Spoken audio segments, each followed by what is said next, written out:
Hi అండి అందరికీ welcome back to my channel. నేను మీ సాయిలక్ష్మి. అందరూ ఎలా ఉన్నారు, బాగున్నారా? ఈరోజు వచ్చేసి దుర్గాష్టమి రోజు వ్లాగ్ అండి. ఈరోజు ఏంటంటే దోసకాయ పప్పు చేస్తున్నాను. పూజ అది అయిపోయింది, నైవేద్యం అన్నీ అయిపోయి ఇంకేం తీయలేదన్నమాట వీడియో. ఈరోజు ఇంకంతా హడావుడి అయిపోయింది. నిన్ను కూడా అలా హడావుడి అయిపోవడం వల్లే ఇంకా వీడియో ఏం తీయలేదన్నమాట. ఈరోజు అంటే ఇంకా దోసకాయ పప్పు చేస్తున్నాను. దోసకాయలు, టమాటాలు, పప్పు అన్నీ కుక్కర్ పెట్టేసాను. ఉడికిపోయిన తర్వాత అందులో కొద్దిగా చింతపండు నీళ్ళు వేసి కాసేపు మరిగించి కొత్తిమీర వేసి దించేసాను అనమాట. ఇంకా పోపు పెట్టాలి. ఇప్పుడు వచ్చేసి ఏంటంటే దబ్బకాయతో పచ్చడి చేస్తున్నాను అనమాట. ఏంటంటే ఎప్పుడు కూడా తీపి పచ్చడి అది చేస్తూ ఉంటాను. దబ్బకాయ, పులిహోర ఇవన్నీ కూడా కామన్ కదా. ఈరోజు ఏంటంటే మెంతికారంతో దబ్బకాయ బద్దల కింద వేస్తున్నాను అనమాట. బద్దలు కాదు, పచ్చడే ఇది. చాలా బాగుంటుంది. కాకపోతే ఇది ఏంటంటే తొనల కింద మనం బత్తాయి తొనలు ఎలా తీసుకుంటాం అలా తీసేసుకోవాలన్నమాట. చూడండి, పైన తొక్క అంతా తీసాను. అంటే ఇది కొంచెం పెద్దగా ఉంటుంది కదా, మనం తీయడం వీలు అవ్వదు కదా. పీల్ చేసినా కూడా వీలుగా రాదు. అందుకని చెప్పి నేను చేత్తోనే తీస్తున్నాను అనమాట. సగం ముక్క కోసాను. ఇదైతే సరిపోతుంది. అంత పెద్ద ఇంకా తర్వాత ఎవరు కూడా తినరు కదా అన్నట్టు అప్పటికప్పుడు తినడానికే చేస్తున్నాను అనమాట. ఏంటంటే ముందుగా తొక్క తీసేసుకున్న తర్వాత వెనకాల వైట్గా ఉంటుంది కదా, అది కూడా మ్యాక్సిమం తీసేయాలండి వచ్చినంత మరికి, లేదంటే అది చేదొస్తుంది అనమాట. అలా చిన్న చిన్న తొనల్లా తీసేసుకోవాలి. తీసుకుని పక్కన పెట్టుకోవాలన్నమాట. ఈ లోపల అయితే ఓ పక్క వంట అవుతూ ఉంటుంది. ఈ లోపల ఈ పని చేస్తున్నాను నేను. ఇవన్నీ తీసేసుకుని గింజలు కూడా మొత్తం కూడా వేరు చేసేసుకోవాలన్నమాట. ఎందుకంటే కొంచెం మన పంట కింద పడినా కూడా కొంచెం చేదొస్తాయి కదా, అందుకని చెప్పి. నేను అది అయితే ఇంక అసలు టైం లేదండి, వీడియో తీసే టైం కూడా లేదనమాట. ఇంక అందుకే వీడియో కూడా తీయలేదు. లాస్ట్లో మా పిల్లలు పూజ చేసుకున్న ఫోటో అయితే యాడ్ చేస్తాను. ఇప్పుడైతే ఇంక తీస్తున్నాను అనమాట. ఇవి కొంచెం దలసరిగా ఉంటుంది కదా, వెంటనే కూడా రావట్లేదు. ఇది కొంచెం ఆరిపోయినట్టే ఉంది దెబ్బకాయ. దీంతో తీపి పచ్చడి చేస్తూ ఉంటాను ఎక్కువ, దెబ్బకాయ పొక్కింపని. చాలా బాగుంటుందండి. మ్యాక్సిమం అది నెల రోజులు ఈజీగా నిల్వ ఉంటుందన్నమాట. ఫ్రిడ్జ్లో పెట్టుకుంటే ఇంకా ఎక్కువ రోజులే ఉంటుంది. దోశల్లోకి, ఇడ్లీలోకి అన్నింటిలోకి బాగుంటుంది. ఈసారి చేసి చూపిస్తాను అది. ఇప్పుడైతే ఇది చేస్తున్నాను. అంటే తీపిది అయితే అందరూ తినరు కదా, ఇదైతే కారంగా పులుపులుగా ఉండి తింటారని చెప్పి చేస్తున్నాను.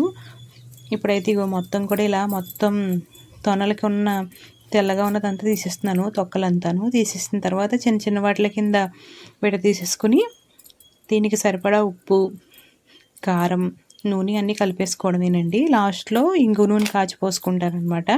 ఒక 5-6 రోజులు అయితే ఉంటుంది నిలవది, అంతకు మించి అయితే ఉండదు. అంటే నేను ఎక్కువ నూనె అది కూడా వేస్ట్ చేయట్లేదు, సమానంగా అప్పటికప్పుడు అయిపోయేటట్టు చేస్తున్నాను. ఎందుకంటే ఇక తర్వాత ఎవరు తినరు.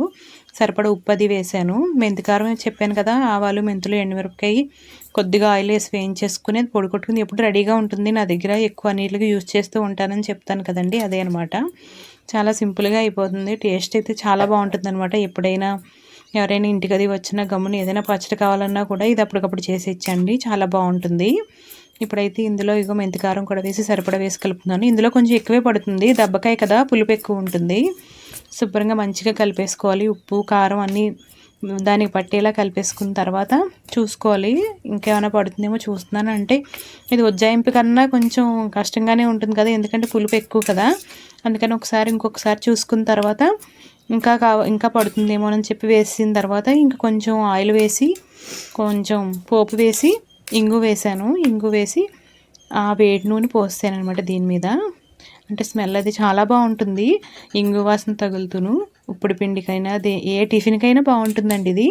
అన్నంలోకి అయితే ఇంకా బాగుంటుంది. వేడివేడి అన్నంలో నూనె వేసుకు తిన్నా, నెయ్యి వేసుకు తిన్నా కూడాను. ఇంకా తక్కువైందని చెప్పి కలుపుతున్నాను అనమాట. ఈ లోపల పక్కన మా అంబి వచ్చి నేను కలుపుతానని చెప్పి ఎగో చేస్తోంది. నేను కలుపుతానని, వద్దు కారం అంటిపోతుంది మళ్ళీ మండిపోతుందని చెప్తున్నాను అనమాట.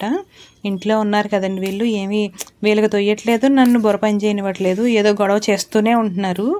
వంట చేస్తున్నాను కానీ దృష్టి అంతా వాళ్ళ మీదే ఉంటుంది, ఏం చేసేస్తున్నారని. అంటే అల్లరి పనులు ఏం చేయరు కానీ కొట్టుకుంటున్నారు ఈ మధ్యన, కొత్తగా మొదలుపెట్టారనమాట. అందుకని చెప్పి నూనె ముందు కాచిపోసేసాను. దాన్ని మళ్ళీ అందులో కలుపుకున్నది ఒక గిన్నెలోకి తీసేసుకుంటున్నాను అనమాట. వేడి చల్లారాక వేరేనా మూతను దాంట్లో పెడదామని చెప్పి. కొంచెం ఊరితే బాగుంటుందండి, అప్పటికప్పుడు కంటే కొంచెం ఊరిన తర్వాత బాగుంటుంది. నా వీడియోస్ నచ్చితే లైక్ చేయండి, షేర్ చేయండి, సబ్స్క్రైబ్ చేయడం మాత్రం మర్చిపోకండి. ఈ 10 రోజులు అయితే ఇంక ఇలా ఈ పూజలు, ఈ హడావిడి ఇలాగే సరిపోతున్నాయి. స్కూల్ అది లేక సరిపోయింది, కానీ నిజంగా స్కూల్ ఉంటే కష్టమైపోదును. వీళ్ళకేమో తోచుబాటు అవ్వట్లేదు. ఎంతసేపు చూస్తారో టీవీ అన్నట్టు ఇంక నా వెనకాలే తిరిగి ఏదో అల్లరి పని చేస్తున్నారనమాట. ఇప్పుడైతే పచ్చడి రెడీ అయిపోయిందండి, మొత్తం కలిపేసాను. చూడండి, చాలా టెంప్టింగ్గా ఉంటుందన్నమాట. ఈ లాస్ట్లో అయితే అమ్మవారు ఫోటో యాడ్ చేస్తున్నాను. ఇది సరస్వతీదేవి పూజ రోజు ఫోటో అనమాట. ఇంకా తర్వాత వీళ్ళైతే పూజ చేశారు. పక్కనే ఒక పేపర్ వేసి దాని మీద పళ్ళెం అది పెట్టి పూజ చేయించాను.